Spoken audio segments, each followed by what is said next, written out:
C'est devenu le sujet du moment en politique, en économie, dans la guerre informationnelle. L'intelligence artificielle est désormais partout. Journée spéciale IA, faut qu'on se parle sur Inter. L'intelligence artificielle est un sujet qui est répandu partout. En fait, c'est devenu un marronnier. Deux mots plus que jamais incontournables. Intelligence artificielle. L'artificiel de l'intelligence artificielle est largement fait à la main. Dans cette entreprise de la capitale, ces 1500 employés sont ce qu'on appelle les annotateurs de données.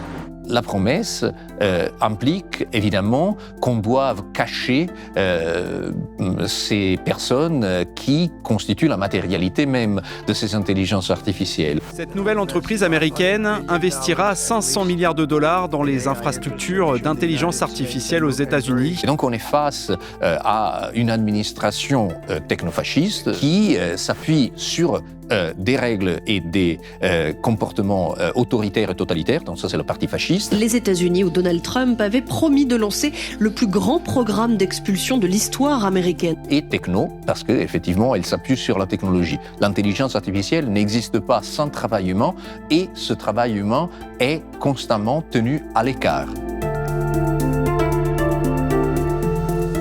Antonio Casilli, je suis professeur de sociologie à l'Institut Polytechnique de Paris et je dirige depuis un moment un groupe de recherche qui s'appelle DeepLab, Digital Platform Labor. L'intelligence artificielle est un sujet qui est répandu partout.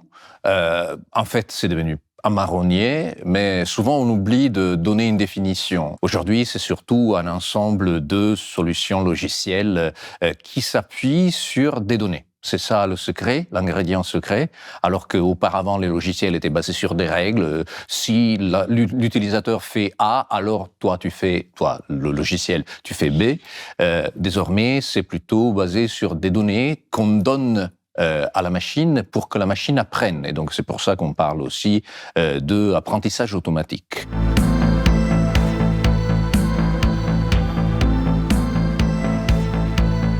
Alors, dès qu'on parle d'intelligence artificielle, évidemment, on présuppose que les machines et les technologies qu'on utilise soient intelligentes et en plus qu'elles soient artificielles. Mais on oublie de dire que, l'intelligence prétendue des machines, c'est une approximation de l'intelligence humaine.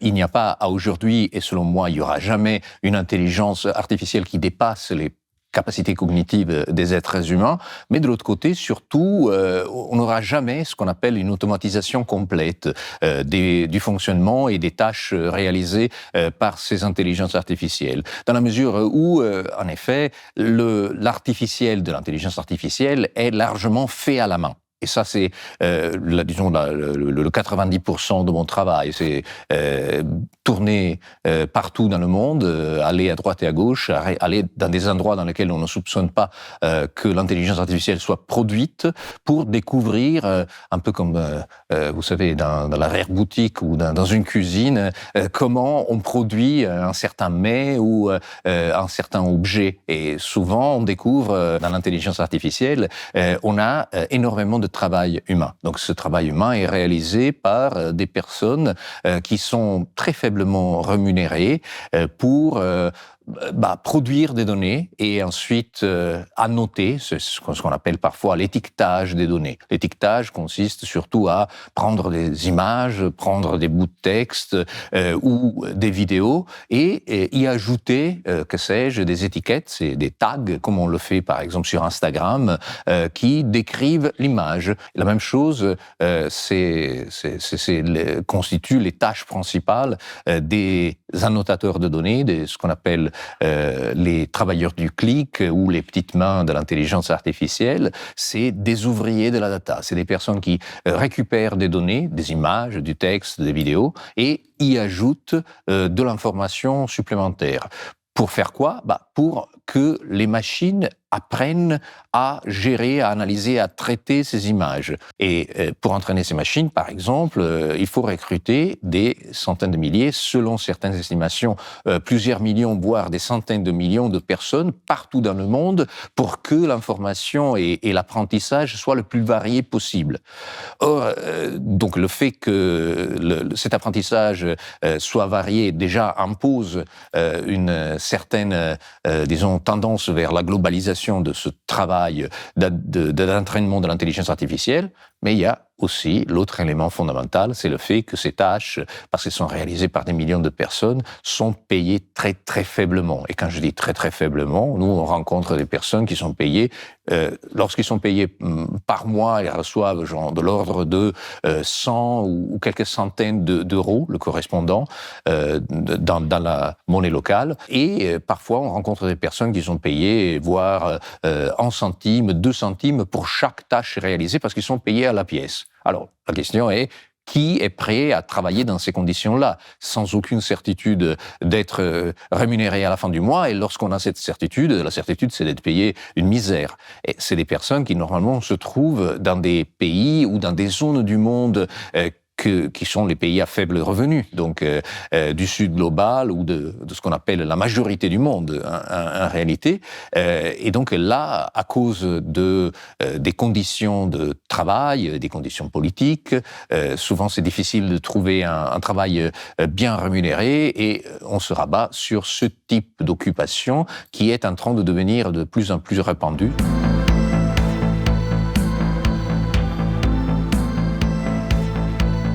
Les géants de la tech aujourd'hui s'appuient sur des modèles d'affaires et sur des modalités technologiques de fonctionnement qu'on peut résumer en disant que c'est du capitalisme de plateforme. Capitalisme de plateforme signifie que on a affaire à un Google ou à un Meta ou d'autres qui sont beaucoup moins connus au public français ou au public de cette partie du monde. Donc c'est des plateformes dans la mesure où il s'agit de structures en réseau dans lesquelles plusieurs acteurs, des vendeurs et des acheteurs, des travailleurs et des employeurs potentiels se rencontrent. Et la plateforme a la prétention d'être, disons, neutre. Et cette plateforme a surtout la prétention de fonctionner de manière automatique. Et c'est là où l'intelligence artificielle joue un rôle important, parce que Amazon est basé sur des intelligences artificielles, Google, le moteur de recherche même, est une intelligence artificielle, Facebook se sert d'intelligence artificielle pour, que sais-je, produire des filtres Instagram ou pour sélectionner l'information qui se manifeste sur nos feeds, sur nos fils Facebook ou Instagram et ainsi de suite. Donc, il y a un lien très fort technologique entre plateforme et intelligence artificielle, mais il y a surtout un lien très fort entre la modalité de financement de ces plateformes et des groupes d'investisseurs et de ce qu'on appelle des venture capitalistes, donc des capitalistes aventuriers, un peu, si on voulait traduire ça à la lettre, qui, grosso modo, cherchent toujours à réaliser des grands rêves, des rêves technologiques ou des rêves économiques. La promesse que chacun de ces capitalistes et de ces investisseurs construisent est finalement une promesse d'un monde dans lequel la technologie va apporter des améliorations certaines à la condition humaine, au fonctionnement même des marchés et de nos sociétés. Donc, automatiser signifie pour cette catégorie de personnes aller vers un monde meilleur. Ça, c'est la base. En même temps, c'est aussi la base du mensonge, si l'on veut, qui constitue ce qui est vendu à ces investisseurs, qui, bon, bien sûr, on pourrait dire ils sont pas dupes, mais un peu. Ils doivent se laisser un peu mener un bateau par les producteurs de ces technologies, parce que sais-je, Tesla doit promettre, par exemple, une voiture qui est entièrement autonome, qui n'est pas là depuis 10 ans. Et ça fait 10 ans que Elon Musk promet chaque année, en réalité, que l'année prochaine, on aura un système de conduite entièrement autonome et en même temps, il demande presque dans la même phrase de plus de fonds ou une augmentation des prix de ces voitures même. Et en réalité, on n'arrive jamais à atteindre le niveau de ce qui est promis, mais ce qui est important est que la promesse soit mise sur le tapis. Même chose avec ChatGPT. ChatGPT a été lancé depuis un moment et existe sur le marché depuis le début des années 20 et il promet de réaliser l'intelligence artificielle générale, c'est-à-dire une intelligence artificielle qui soit au moins au même niveau que les êtres humains. Et on n'en est pas là. du tout. Ce qu'elle est arrivée à produire, c'est surtout un chatbot qui marche plus ou moins, c'est-à-dire plus ou moins parce qu'il a une certaine tendance à halluciner ou à produire des réponses qui sont biaisées. On est décidément loin d'une intelligence humaine. Ce qui compte est cette promesse. Or, la promesse implique évidemment qu'on doive cacher ces personnes qui constituent la matérialité même de ces intelligences artificielles, c'est-à-dire les personnes qui représentent la force de travail, si vous voulez, la chair et le sang de cette technologie qui se veut désincarner, qui se veut projeter vers un futur rose ou blanc, ça dépend de votre préférence et normalement aussi votre racisme, dans le choix de ces couleurs, et en même temps, on cache avec ça la plupart de ces corps, de ces mains qui travaillent chaque jour, lesquels, à cause de leur emplacement même, se trouvent dans des pays du monde qui sont historiquement des pays qui sont marginalisés, exposés à des formes de racisme et à des formes d'exploitation. Et donc, c'est effectivement une intelligence artificielle qui réalise un rêve pour une certaine catégorie d'êtres humains, normalement des Blancs dans des pays du Nord très riches, qui exploitent des personnes qui ne sont pas blancs, normalement blanches, dans des zones du Sud. Donc on arrive derrière cette promesse à voir ressurgir des monstres horribles de notre... on aurait imaginé de notre passé, mais en réalité de notre présent, comme le racisme, comme le colonialisme, comme tout un tas d'autres tendances délétères de nos sociétés.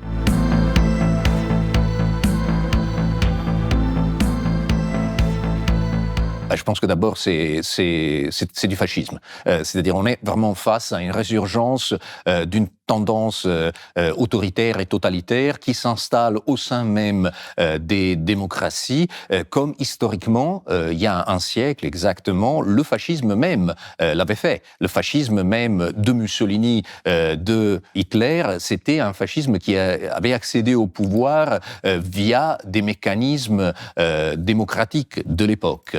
Donc la question est que la même chose se manifeste aujourd'hui avec, par exemple, le cas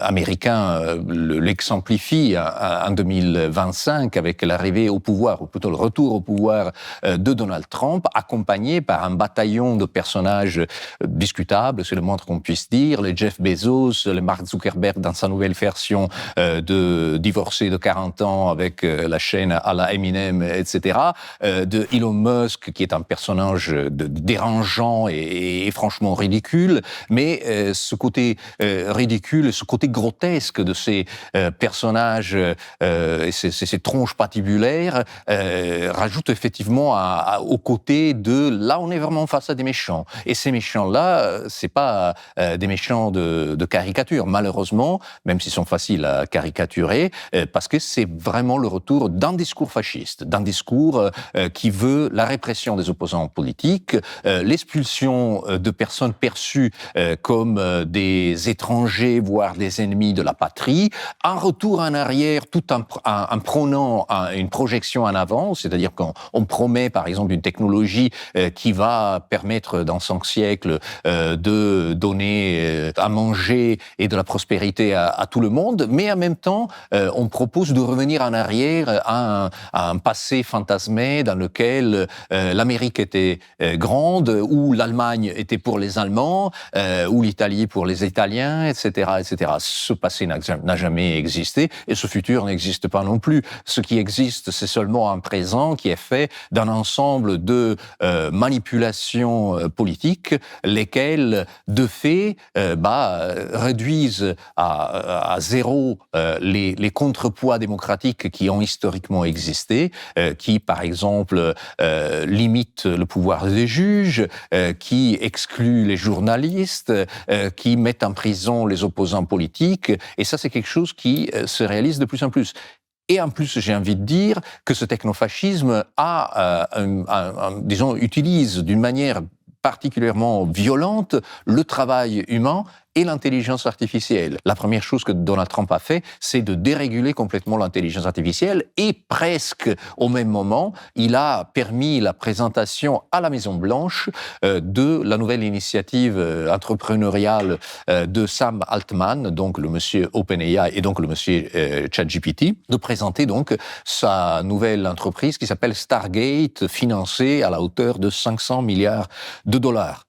Pourquoi les deux choses vont ensemble et pourquoi cela a un lien avec le travail humain ? Parce que effectivement la promesse de Trump de déréguler l'intelligence artificielle et la promesse faite au moment de sa réinstallation à la Maison Blanche de déporter des millions de personnes des États-Unis. Les personnes qu'il déporte, c'est pas des personnes au hasard, c'est des personnes des classes populaires, c'est des travailleurs et des travailleuses qui sont envoyés alors parfois dans leur pays d'origine. Donc l'idée de base est rentrer chez vous, mais continuer à travailler pour nous. Et c'est exactement ce que fait l'intelligence artificielle aujourd'hui, dans la mesure où l'intelligence artificielle se sert de ces petites mains qui sont reléguées ou plutôt bloquées dans leur pays d'origine, qui n'ont pas le droit de migrer, circuler internationalement parce qu'ils se heurtent à des lois qui leur empêchent d'accéder à la forteresse Europe lorsqu'ils veulent venir en Europe ou à l'Amérique de Trump, donc avec ses règles draconiennes. C'est la même situation. On garde à distance le travail nécessaire pour faire fonctionner l'économie d'ici, laquelle s'appuie largement sur l'intelligence artificielle ou les promesses de l'intelligence artificielle. Et donc on est face à une administration technofasciste, effectivement j'ai pas de problème avec la définition, qui s'appuie sur des règles et des comportements autoritaires et totalitaires, donc ça c'est la partie fasciste, et techno, parce que effectivement elle s'appuie sur la technologie. L'intelligence artificielle n'existe pas sans travail humain, et ce travail humain est constamment tenu à l'écart. Et ça, c'est, si vous voulez, la règle qui est en même temps ce qui fait fonctionner ChatGPT, parce qu'on le sait, ChatGPT est produit par des personnes qui sont au Kenya ou en Colombie, et en même temps, ce qui fait fonctionner, entre guillemets, ce théâtre dystopique qu'est l'administration Trump 2, laquelle promet et réalise des déportations de masse depuis les États-Unis vers leur pays d'origine.